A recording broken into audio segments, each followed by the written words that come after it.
Hello and welcome back to Rev Real Estate School. I'm your host, Michael Montgomery.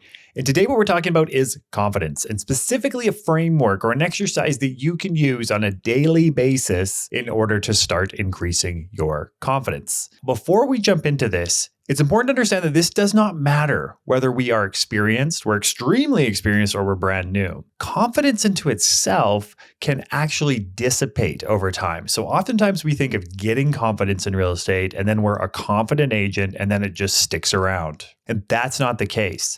Now, the reason why this is important is oftentimes our confidence level is tied to our production, which is not entirely healthy. And so when we go through periods of slower production, we at times can start to feel our confidence drop. With that, we can start to implement different strategies, which we're going to discuss today, that you can end up using in order to A, keep your confidence high, and B, build it if you don't necessarily have it to that extent that you want it yet. So before we jump into the exercise, let's first understand something.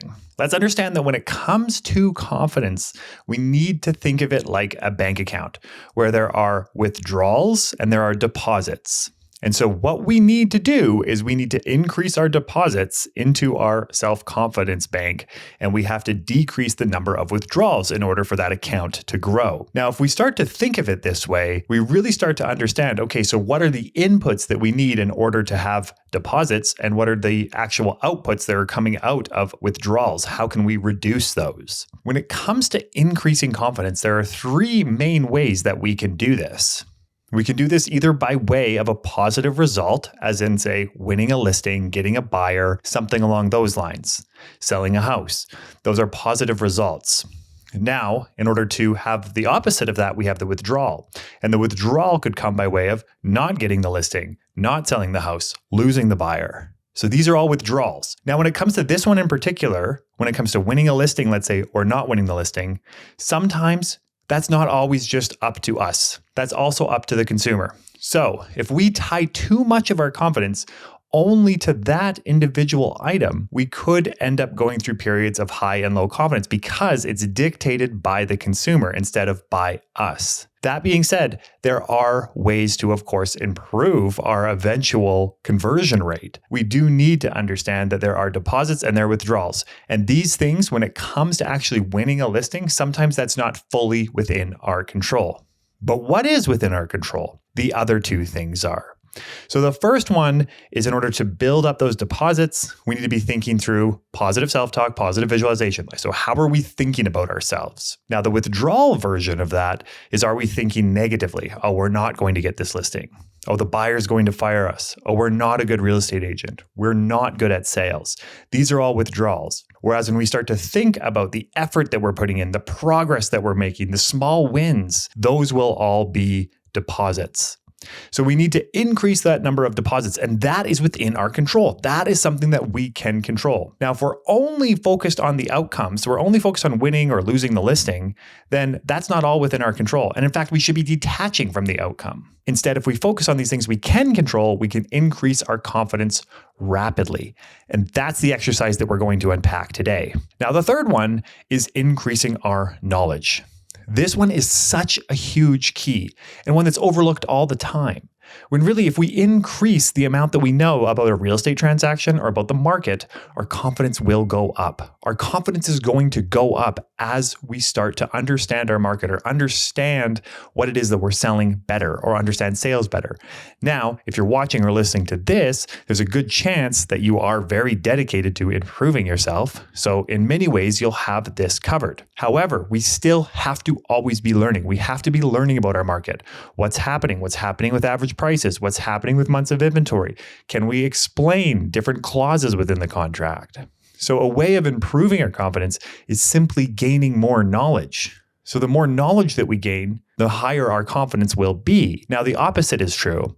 And I've seen this happen many times where somebody's been in the industry for a long time and their knowledge starts to wane, in the sense that things change in the industry. The way the actual transaction occurs, some of that may stay the same, but the way we communicate may change.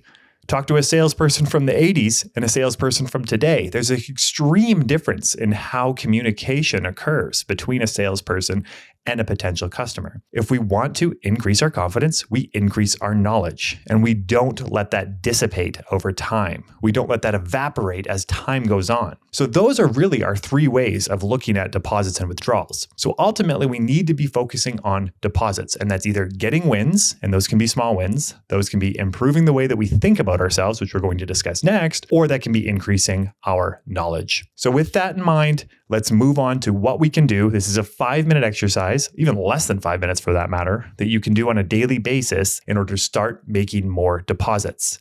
And it's called the Daily ESP. Now, the Daily ESP comes from Dr. Nate Zinsser.